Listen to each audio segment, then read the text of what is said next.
Background summary. The female lead is from the Jiang family, and the male lead is from the Yu family. Now, the story begins. The girl that the childhood friend likes confides that her stepfather has molested her, and he gathers a few boys from the courtyard, armed with knives, to confront him. I stopped this absurd action, and in the end, they used their family's influence to send the stepfather to prison.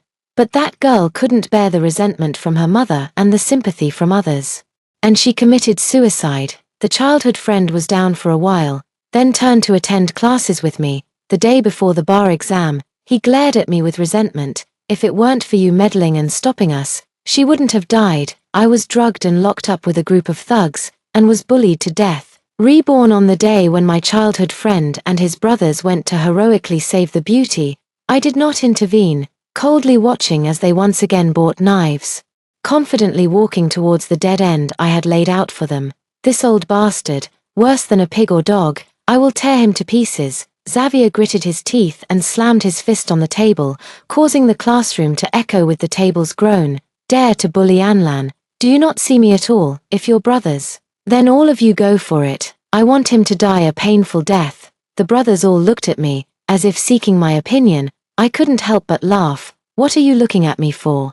I'm just Xavier's childhood friend, not his girlfriend. As adult college students, we should be able to decide for ourselves what is right and what is wrong. As for your matters, handle them however you wish. I will not interfere. Xavier looked at me in shock. Celine, you really won't care. You won't stop it, right? Stop it. Why should I stop it? Am I supposed to rush in and end up like in my previous life, dead without a complete corpse, in my previous life?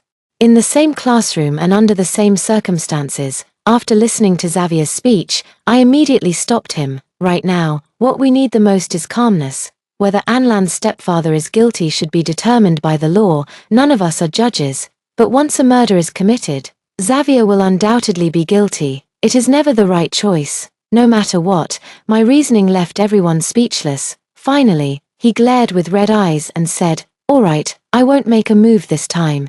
Immediately after, Xavier used his grandfather's power to nail his stepfather to the pillar of shame. But no one expected that on the day the stepfather was sentenced, Anlan would hang herself. Before hanging herself, she left a letter, expressing the impact of the exposure on her. Her mother's scolding and the gaze of the world made her feel she had no face to live on.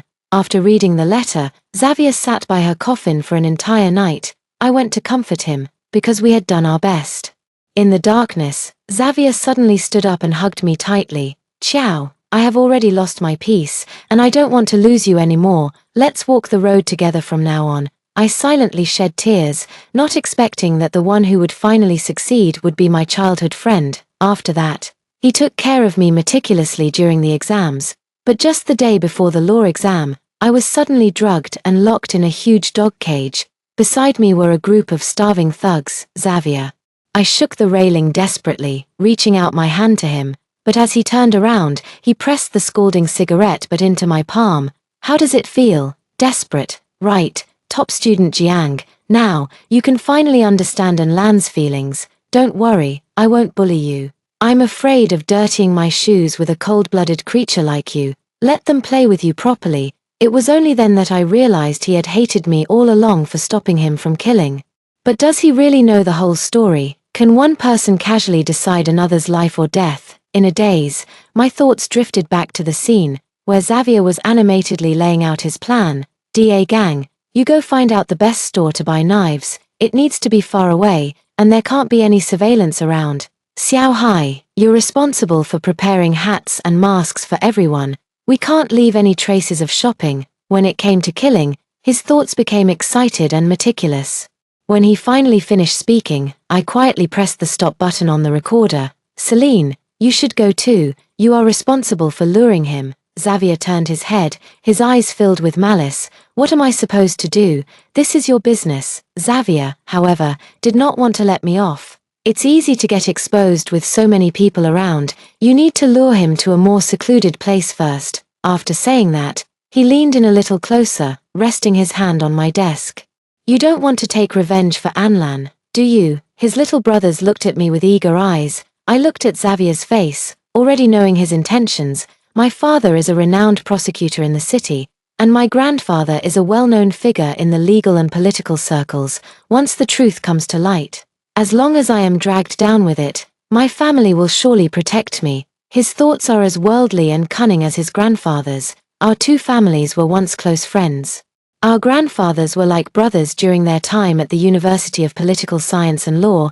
It is said that back in the day, my grandfather came from a poor family, and it was often Xavier's grandfather who helped him through many years of hardship. After graduation, my grandfather went to the court, while his grandfather entered the political arena and began his official career. At first, they were close, but gradually, their differences grew more and more. Finally, when Grandpa saw his old classmate appear at home with gold bars, his anger could no longer be contained. "You mean, Zhong, is this your conscience? How dare you use such things to bribe me? Old Jiang, don't be so rigid." He waved his hand.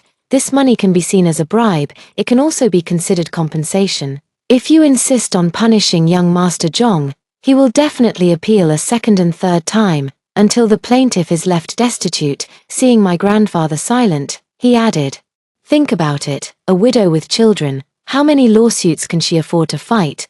But with the pension, how many good years can they have? Sometimes the truth can be deadly." "Old classmate, let's be flexible." That was the first big argument among our ancestors, as my father told me. He was only 6 years old at the time. At that time, my grandfather still insisted that young Master Zhong was guilty, and then regularly provided a sum of relief funds to the victim's widow.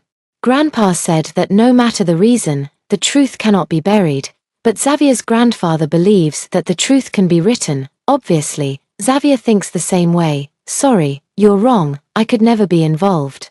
I suppressed my nausea, put the bag containing the recording pen into my backpack, and got up to leave. No matter what, I will not betray my family's teachings and act outside the law, because once it starts, there will be countless shady transactions that can be conducted under the guise of justice. Even if Anlan's stepfather is as heinous as she claims, it still doesn't matter. When I reached the classroom door, Xavier called out to me, "Celine, do you really think I don't know what you're thinking? I know, you're just jealous of Anlan and feeling envious. Aren't you just angry that I don't like you?" He walked up behind me with his hands in his pockets, confidently mocking me with his charm, and his little buddies also chimed in at the right moment, trying to make me uncomfortable. I was so angry that I laughed, angry at him, and even angrier at my saintly self back then. When he was young, Xavier's family background was not known, and he was often beaten by the boys. I felt sorry for him, so I often stepped in as the class monitor to mediate. Over time, everyone spread the rumor that I liked Xavier and couldn't bear to see him get beaten. Unexpectedly, Xavier himself believed this rumor. Later, when he was beaten, he even told others, "Celine is my wife, who dares to touch me?" This line of reasoning continued until his family's background was revealed and he became the boss, after which it was no longer mentioned. I scoffed and raised an eyebrow. "Don't forget, I never said I liked you." Yet someone, in order to protect themselves, goes around calling themselves my husband. I don't know what they're so afraid of. Years of bullying have made him forget who used to beg whom. Xavier's face suddenly turned pale and then flushed. At that moment, I suddenly received a message. "People at Chu Shui Alley, come quickly." My expression changed, and I immediately rushed out of the classroom. I turned left and right and arrived at the entrance of Chu Shui Alley. This road, I have walked since I was a child, always accompanied by my grandfather. At this time, the sun was already high in the sky, and more vendors were gathering here to sell their goods. A man in sunglasses had been waiting there. Upon seeing me, he hurried over and pointed at one of the vendors. "Qiao Jie, we've found the person. He's right there," following the direction of his finger. I saw a man dressed in a military coat and wearing a Lei Feng hat, quietly sitting in front of the stall, shaping dough figurines. Seeing him, my heart still couldn't help but race. I stared motionlessly at the man in front of me. He noticed my gaze and, upon seeing me, was both surprised and delighted. "Xiao Qiao, why are you here alone? It's so cold." He awkwardly handed me a hot water bottle, busying himself while reminding me, "Look at you, your hands are all red from the cold. Hurry and warm them up. I've been so busy lately that I haven't had much time to see you all. How is your grandfather?" In my past life, I never expected that Lan's stepfather would turn out to be my uncle, whom I had known since childhood, just last month. He called to tell grandfather that his stepdaughter was preparing to act in a play and that he needed to raise money for her. The teacher said her acting skills need improvement, so she can only be sent to a small class for further training. But he doesn't know that his stepdaughter is playing with the new generation, already planning to push him into the abyss, from beginning to end, and Lan has never told us the truth, not in the last life, and still not in this one. I recalled the last life, the report given to me by the private detective. He said that Lan's stepfather is a craftsman in Chushui Alley, working from dawn to dusk to support the family. Under his careful guidance, Lan successfully passed the art examination and became a member of the art department at the neighboring school. However, after becoming an adult, Lan frequently intervened in the relationships of wealthy young men, wanting to become a rich lady. Her stepfather and mother often scolded her for this. After all the hard work we put into raising you, is it so you can be someone else's mistress? We don't want that filthy money, even if you give it to us. Lan's stepfather even found the wealthy man's original wife, ruthlessly destroying Lan's dream of love. He did not know that what awaited him was a murder from his stepdaughter. Feng Jie, my stepfather molested me. I really want to kill him. At that time, Lan, for the first time, actively sought help from her devoted admirer Xavier. With tearful eyes pleading for his assistance, Xavier immediately agreed without hesitation. He wanted to show off in front of the beauty, and he would do whatever she said. Moreover, in his eyes, killing someone and getting away with it was as simple as washing his hands. This foolish man still didn't realize that Lan found him solely to make him do the dirty work. As for love, she wouldn't even glance at him. What she wanted was a higher-level second generation, and Xavier couldn't satisfy her. At that moment, my stepfather's voice pulled me back to reality. The hot water bottle is cold, let's change it. He handed me another one. I quickly waved my hand to refuse, but he insisted on giving it to me, and in the back and forth, his bag accidentally fell. I bent down to pick it up, and just as I reached out, I saw a photo fall out. That was a family photo of him and Lan and her mother. In the photo, Lan is smiling sweetly, with her arms around the couple's shoulders. He saw me, feeling a bit embarrassed yet somewhat proud. This is my daughter, isn't she beautiful? You haven't met her yet, have you? I have met her. How could I not have? In the last life, not only did she harm you, but she also directly caused my death. In the previous life, in order to send Lan's stepfather to prison, Xavier went so far as to fabricate evidence, proving that the stepfather had relations with multiple people. Once the charges were established, the originally innocent father-daughter relationship became a reality. To make matters worse, at that time she was also diagnosed with AIDS, not knowing who transmitted it to her, nor to whom she might have passed it on. Those debauched young masters who fell ill simply pushed all the blame onto her. They said it was she who infected them from her stepfather, that she was the one who passed the illness to them. Lan had no way to defend herself. All that awaited her was a dead end. When I found out about this news, Xavier was still in deep despair, often staring blankly at Lan's photo. I couldn't bear to shatter his illusion, with everyone dead.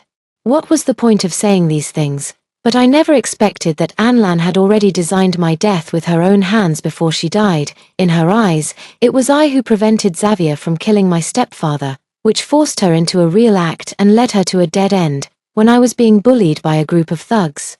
Xavier stood outside the cage and coldly said, "It was you who caused Lan's death. She has already told me in her letter that without your instigation, she would never have died." Only then did I realize that at the end of her suicide note, Lan had instructed me to die just like she instructed Xavier to kill her stepfather. Thinking of this, I sighed and lowered my voice to the delighted man in front of me. "Uncle, have you seen Orphan?" After the evening class, Xavier and his group marched out of the classroom. I followed them from a distance, watching as they got into the car and drove all the way to the entrance of Chushui Alley. Lan's stepfather was just about to pack up when he was blocked by a tall young man. At this time, the night was deep, and there were no surveillance cameras near Chushui Alley. Just as the stepfather was about to turn around, he found another group of people blocking his way. "Are you Lan's stepfather?"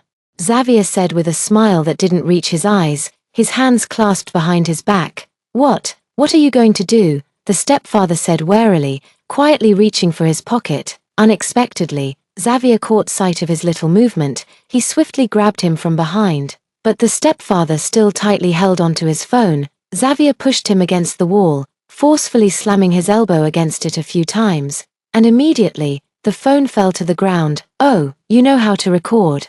Not bad," he sneered, immediately deleting that recording and stomping on the phone with force. My heart suddenly jumped to my throat. The recording is crucial evidence. Once this link in the chain is missing, it will be much more passive later on, but I no longer had time to lament. Xavier and the others rushed forward, surrounding him, punching and kicking, with the knives in their hands still gleaming, when the first person raised the knife. The bystanders I had arranged appeared one after another. Xavier cursed under his breath and quickly led his people to escape the scene. After watching my stepfather being carried onto the ambulance, I hurried back home under the cover of night. Just as I was about to enter, I heard a commotion. Xavier's grandfather was sitting on the sofa, trembling with anger. "Jiang Shanhua, say it again. Will you save him or not?" My grandfather turned his back to him and threw down two cold words. "No saving. Don't forget, old master," you coughed in anger. "If it weren't for me back then, you would have starved to death. Now that my grandson is in trouble, you are so cold-blooded." My grandfather still had his back to him. "Your grandson brought this upon himself. He broke the law, and he should face the consequences. At most, I can just have the guards keep an eye on him, so he doesn't get beaten to a pulp."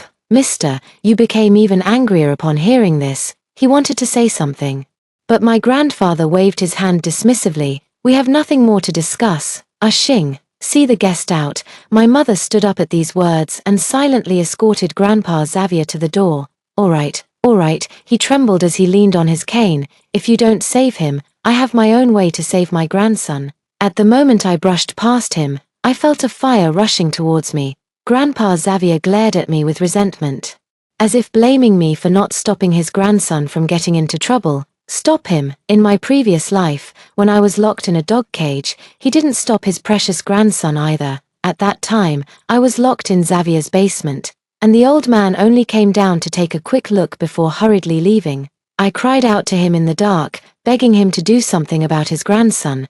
But the old man also turned his back to me and coldly replied, "That's just his personality. I can't do anything about it. If you can't even manage him, what can I possibly stop? Am I just waiting to be put back in the dog cage?" That night, I felt a bit dazed. Anlan's stepfather still hadn't woken up. The police had already sealed off the scene and started collecting evidence. I opened my phone and searched for related news, but I didn't see anything about Xavier. It seems that the Yu family has really invested a lot, even keeping the media relations tightly under control. It wasn't until the third day that I saw a news report. A craftsman was attacked, and the suspect has been apprehended, believed to have acted out of drunken impulse. Upon clicking in, I saw several thuggish-looking individuals with their heads down. None of them were from the Xavier group. Old man, it seems they have indeed found a scapegoat. I know that this battle between good and evil has only just begun. Anlan's stepfather has not yet woken up. Anlan and her mother were tearfully watching by the bedside, but as soon as she turned her head, Anlan angrily cursed, "A thing that is more of a failure than a success." What she wanted was to eliminate future troubles, but she didn't expect Xavier to just make a move and walk away. Xavier was completely unaware of this. He was still secretly showing off to me during the break. "Did you see that? Killing someone is easier for me than stepping on an ant." I pretended not to hear. But the recording button was pressed again and again. A week passed, and when Anlan's stepfather finally woke up, the first thing he did was call the police. It was Xavier. It was Xavier who had people attack me. He even said he would kill me. He became increasingly agitated as he spoke. But everyone else just looked at each other in confusion. The thug had already confessed. The same knife with bloodstains and fingerprints, bloody clothes, bloody shoes, everything was so seamless. He wanted to say more, but was persuaded by the doctor to stop. "Sir, even if what you say is true, who are the Yu family? How can we possibly fight against them?" But he wouldn't listen. Not only did he not listen, but he also posted everything online. Public opinion cannot be used to judge a case, but it can be used to seek justice. When he appeared on video software, covered in bruises and holding his ID card, the internet erupted. Xavier is the son of the Yu family. How could he do such a thing? The comments section was buzzing with discussions, and kind-hearted people reminded him to delete the video quickly, fearing retaliation from the Yu family. That family has a strong sense of revenge. They can kill without blinking, so be careful. But as the video spread wider, more and more of Xavier's dark secrets began to be uncovered. Some say that Xavier once bullied him just because the girl Xavier liked him. Some say that Xavier once forced himself to eat sand, and then made his little brother take the blame. Xavier watched all of this unfold, yet he remained indifferent. "Go ahead, say it, let's see who can do anything to me." He said this to his brothers during a class meeting. I was listening from the side, secretly amused. As soon as class was over, I headed straight to another bar, out of the 10 bars in the city. I had already been to 8, whether it can be overturned depends on the next 2 families. The bartender saw me and thought I was there to drink, but I went straight to the point. "Sorry to bother you, but I need to see the footage from your store on the night of November 20th. Previously, through inquiries with people around the thugs, I had already grasped their whereabouts. I learned that the person in charge came back reeking of alcohol and claimed he had been to a bar. Thus, I checked the surveillance footage from all the bars, aiming to provide him with an alibi and force the police to look for other suspects. During my investigation, Anlan's stepfather continuously sent videos, and Xavier's suspicion grew larger through word of mouth. Many people provided him with information, claiming to have seen Xavier near the crime scene or heard him boast about killing someone, but all of this still lacks supporting physical evidence. At that moment, I was watching the surveillance footage and suddenly shouted to stop. Zoom in again. I stared intently at the few people at the front desk, and when the image was enlarged, one person facing the camera was clearly visible. This is the suspect who was stabbed the deepest. The time is now 10 o'clock in the evening, which is consistent with the time of the incident. This bar is still a full 5 kilometers away from Chu Shui Alley. The case has been forced to restart. Xavier was listed as a key suspect and taken in for questioning. Nevertheless, the situation remains grim. There is no physical evidence pointing to Xavier at all. Testimonies alone are far from sufficient. Meanwhile, the Yu family began to launch an offensive, and an article calling for procedural justice started to circulate widely. The article stated that prematurely defining Xavier online is a harmful trend of public opinion influencing the case. Moreover, it was pitch dark, and it was questionable whether Anlan's stepfather could see his face clearly. Additionally, given the subtle relationship between Anlan and Xavier, it is possible that the stepfather, unwilling to let his stepdaughter date, deliberately slandered Xavier. The implication was clear. It was suggesting that Xavier had no motive to harm anyone. It was not until this moment that Anlan's stepfather dropped his second bombshell. The day after the article was published, a new video appeared. The stepfather in the video was covered in injuries, and the title was Debunking Xavier's Lack of Motive. This video was unprecedented in its explicitness, showcasing recordings of Anlan inciting Xavier to commit murder and Xavier devising a murder plan with his friends. At the beginning of the video, there were also chat records between the stepfather and Anlan. "If you dare to ruin my feelings again, I'll have someone kill you." In the records, Anlan sent a voice message with a fierce tone. Following that, there was a conversation where Anlan sought help from Xavier and Xavier issued a task. At the end of the video, Anlan was complaining in the hospital room, a thing that is more likely to ruin than to succeed. Once the video was released, the entire internet was in an uproar, and Anlan and Xavier faced unprecedented criticism. The situation changed suddenly, and the first to lose composure was Anlan. She screamed frantically outside the hospital room, questioning her stepfather why he would harm her like this. She also said she was just joking. I couldn't help but laugh bitterly. Whether it was a genuine wish or just words, Anlan knew best. Immediately after, Anlan was taken away. I cannot say whether her instigation to murder is valid. However, for me, this revenge against Anlan is enough. I personally provided a series of ultra-clear recordings. With these recordings, Anlan's dream of entering the wealthy circle has been completely shattered. This is more devastating for her than going to prison. Xavier is not done yet. Despite being taken away for questioning, he still insisted, "I was just talking, I didn't do it, you can't arrest me like this." He was full of confidence because he knew that the few surveillance videos that could show him at the crime scene had been bought at a high price by his family, without physical evidence. He will be unaffected no matter what, but I have already started looking for clues about him. As long as something has been done, there will be traces left behind. This is what my father taught me. I insist on finding evidence that can incriminate him, not for any other reason, but for my beliefs. If I just wanted revenge, I have countless ways to kill him without a trace. But I can't. I am the granddaughter of a chief justice and the daughter of a prosecutor. I cannot tarnish the reputation of my law-abiding family. I will use my faith to gradually sever his hypocritical tongue, making him personally taste the cost of his crimes. I returned to Chu Shui Alley. At that time, the crime scene had been reopened, with people coming and going. As if nothing had ever happened, I walked along the path that Xavier took to escape, thinking about their escape route. There were a total of 7 of them, and handling knives among 7 people is extremely difficult. Given the meticulousness of his thinking, throwing things into the moat or the trash can, these are unlikely to exist. The most likely scenario is that he took all the knives home and asked his grandfather to handle them. On the day of the incident, I was walking home, but by the time I got home, his grandfather was already at my house, having explained everything. If we say it could happen so quickly, it's highly probable that he took some form of transportation home. I remembered Xavier's private car. Under my report, the Yu family's car underwent a thorough inspection, and ultimately a very insignificant drop of blood was found on the carpet, which, upon examination, turned out to be the blood of Anlan's stepfather. There was also an unexpected surprise during this trip. The Yu family, fearing the evidence would leak, actually cleaned those 7 knives and kept them hidden in the house. Upon examination, these knives also matched the characteristics of the weapon that injured Anlan's stepfather, but the Xavier family still remained stubborn. According to their lawyer, Xavier is just guilty of attempted assault. They just passed by there, saw the scene of the assault, and fled back to the car in a panic. But they did not take any action. As for who made the move, and which drunkard took the blame for whom, that's a matter for the police. He doesn't care, now that things have developed to this point. It seems that all the evidence I prepared in advance is useless. Even I am starting to waver.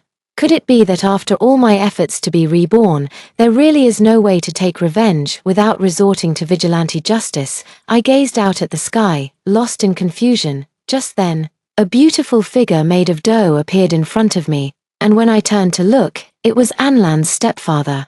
Upon seeing me, he smiled. "Look, this is your favorite son Wukong from when you were a child. Uncle will make another one for you." I took it, feeling even heavier in my heart. Sun Wukong is the embodiment of punishing evil and promoting good in my heart, but I cannot do it. Uncle seemed to see through my thoughts. "Xiao Qiao, your grandfather once said that as long as you have done something bad, there will always be traces left behind. Back then, he helped our family punish that bad guy in this way. At that time, everyone said, with such power, how could he possibly be convicted?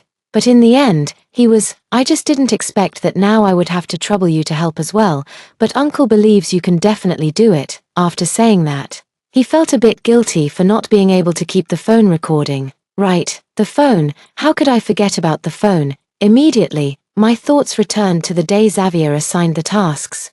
"Xiao Hai, you are responsible for preparing hats and masks for everyone, leaving no trace of shopping. Interesting, I hope it comes." In the first trial court, Xavier and his lawyer firmly insisted that he had never approached the victim, but when the forensic expert came out to testify, he was dumbfounded. The fibers extracted from Anlan's stepfather's wound are identical to the material of the hat found at Xavier's home.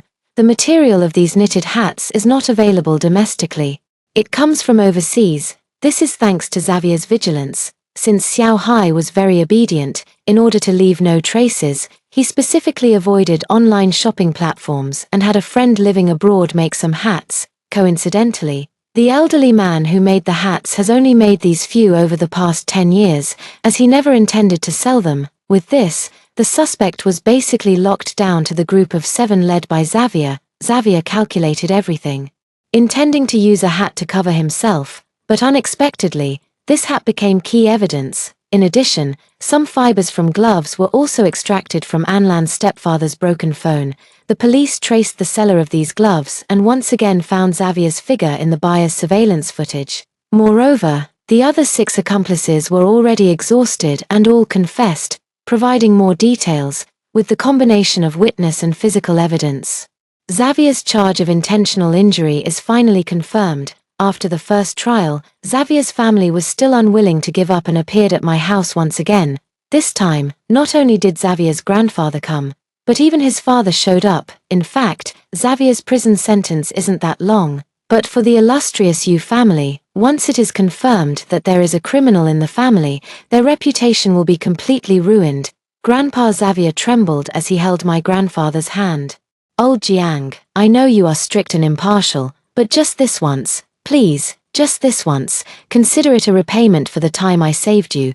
Can you? I have cancer, look at me, don't let me die in humiliation. After all, we were classmates, just help us this one time. He was tearful, and my grandfather's eyes were also moist, but he remained resolute. Old Yu, I also thank you for saving my life back then. If it were any other way, I could repay you, I could help, even now.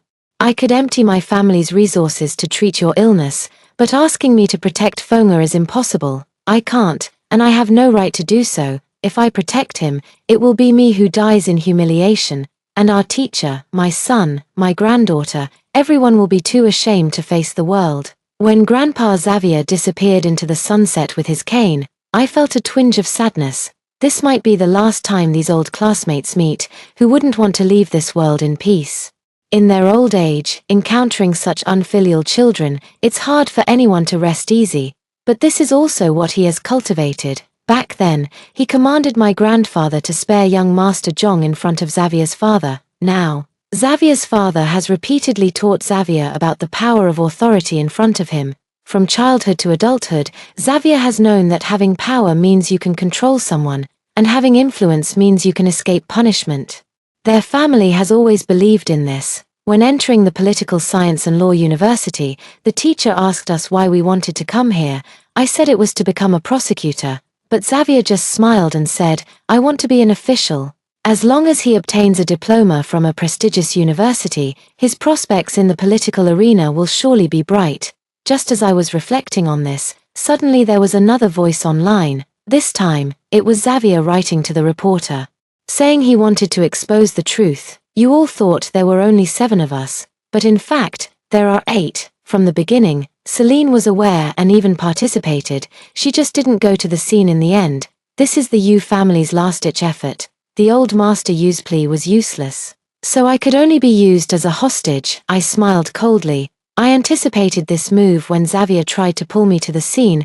I was also called up in Xavier's second trial court, although I was a witness. At that moment, my identity felt like that of an interrogated criminal. The lawyer from the Yu family is aggressive towards me, trying to solidify my status as an accomplice. After that, they will try to prove that the evidence I provided could have been fabricated or tampered with. Even if that doesn't work, they can still force my grandfather to come to my rescue. In response to his question, I smiled slightly. I admit that I knew about this plan from start to finish, but I am not an accomplice, not an accessory, and I did not assist in any way. Facing the cameras broadcasting live nationwide, I calmly recounted the entire timeline. When Anlan sought help from Xavier in front of us, I began my first recording, ready to provide evidence at any moment. Subsequently, Xavier officially notified me and the brothers that the assassination plan was to be executed, and I recorded again, refusing to join on the spot. This point can also be proven by my recording pen. As for the question posed by lawyer Xavier, since I was also at the scene, why didn't I stop them? I have my own way of dealing with it. For a defenseless girl, facing 7 gleaming knives and 7 furious men, my first reaction would definitely not be to rush in. I could only call the police. Is that so? He smirked. If you really wanted to save someone, you should have reported it to the police long ago. Right, why did you allow things to happen before calling the police?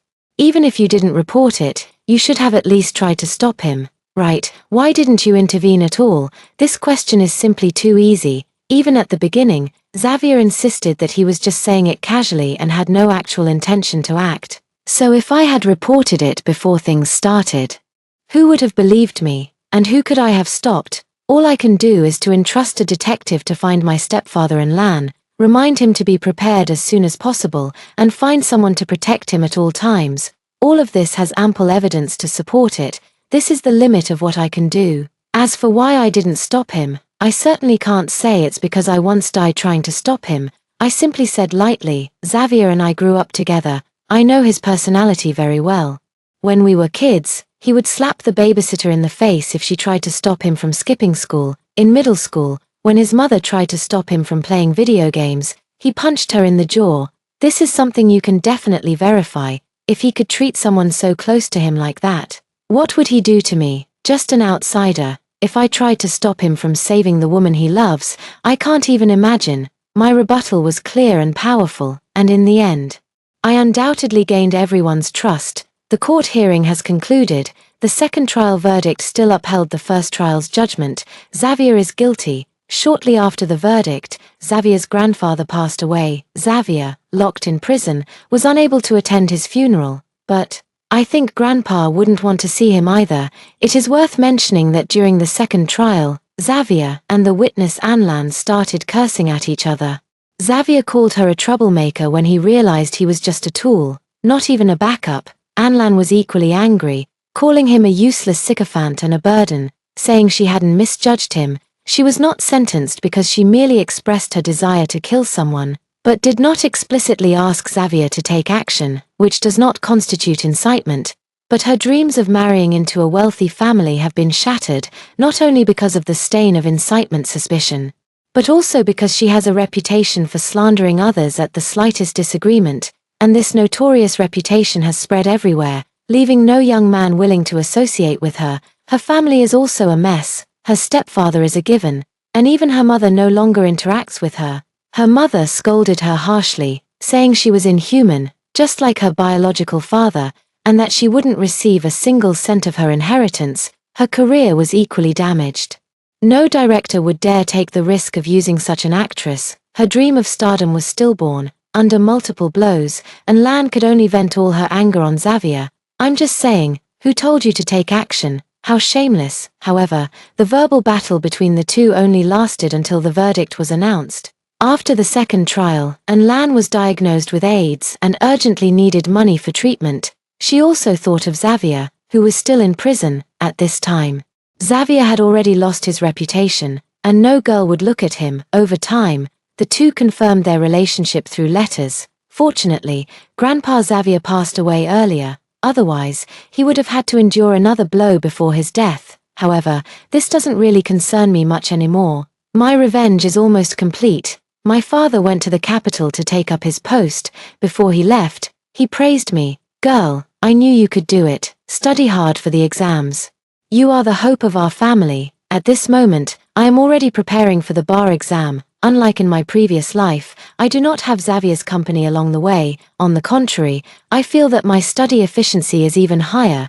In prison, I saw Xavier once again. He looked haggard, and the once invincible expression had long since disappeared. In prison, he suddenly asked me, Celine, have you actually been reborn too? I was a bit surprised. I thought I was the only one who had been reborn.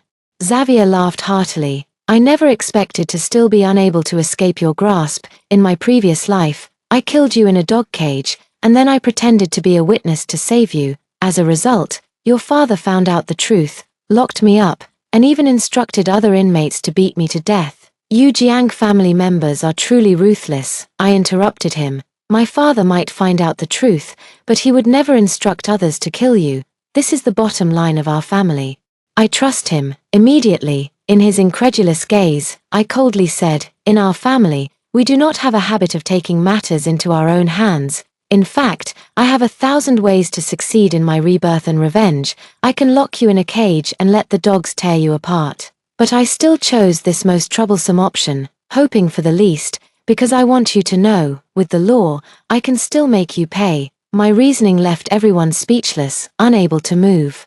Xavier's expression became very complicated through the glass window. I don't know what he was thinking. Perhaps he still thought I was foolish. Soon after, I successfully passed the bar exam. Later, I became the prosecutor I had long aspired to be. At the celebration banquet, Anlan's stepfather warmly congratulated me and presented me with a small figurine made of dough.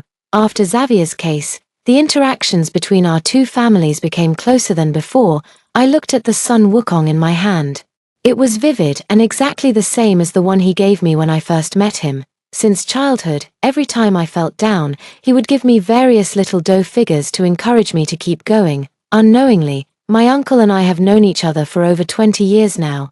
After Xavier went to prison, his father came to my house once briefly. He didn't understand why Anlan's stepfather would trust me so much and cooperate with me in various ways. I couldn't help but chuckle at that. That's still thanks to you all. When Uncle was only 6 years old, his father was killed by young Master Zhong. At that time, Judge Jiang Shanhua insisted on convicting, but Secretary Yu Minzhong came to stop him. He said, "Don't convict, it's better for everyone, including the widow and her children." But Judge Jiang didn't believe this. He helped the mother and child through the most difficult years and even sent the little boy to learn how to make dough figurines, becoming a non-material cultural heritage craftsman. Later, he started a family, got divorced, moved, and remarried. It was only then that we briefly lost contact. But our friendship has always been there, so he trusts me so much to uncover the truth and send people to where they belong. Just like Grandpa, however, this kind of feeling is not understood by the Yu family. They only believe that there are no eternal friends, only eternal interests. In any case, my journey is about to begin. Following in my ancestors' footsteps, I have finally realized my dream.